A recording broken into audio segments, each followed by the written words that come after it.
وكيبدا الفيلم ومن اللقطه الاولى ما كيضحكش معاك. في 96 ايامات العز كنشوفو كولن كيتفرج في واحد السيد كيموت في مستشفى في بنسلفانيا. الكاميرا كتبقى عليه وكتبدا الشبهات والسيسبانس. لقطه واحده كتجيب لك الخوف بلا هضره. كندوزو ل 2003. امي وكولن كيتعرفوا لاول مره. امي كتخدم في مستشفى باركفيلد، كتحاول تحافظ على بلاصتها وتداوي قلبها باش يبقى عندها التغطيه الصحيه.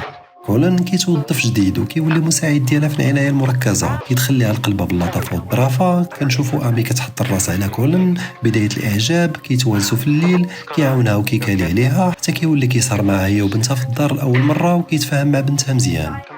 من بعد كتجينا الحاله ديال انا مارتينيز، الاهمال القضائي والتحقيق الضعيف. انا مرا كبيره وكبير هو الله، كتجي العلاج في المستشفى والحاله ديالها عالم بها غير مولانا، وفجاه كتموت بجرعه زائده من الانسولين. السبيطار كيقيدها خطا غير مقصود وكيقولوا ما وقع والو وكيخبيو على البوليس.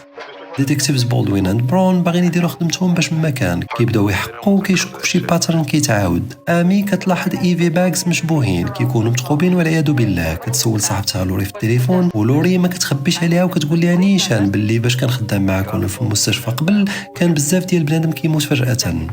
كيدخل معها الصاد وكدير كولابس صغيره بعد ليله طويله ديال الخدمه وكتولي حاضيه معاه بزاف.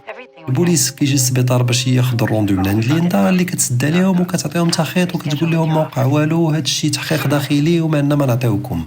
وكتقدم لهم امي، وغير بالزهر ليندا كتجيها شي حاجه وكتخليهم بوحدهم. وهنا غادي يتاكد البوليس من امي باللي كاينه شي ريحه ما زويناش في هذا السبيطار، وهي غادي يزيد يضرها راسها.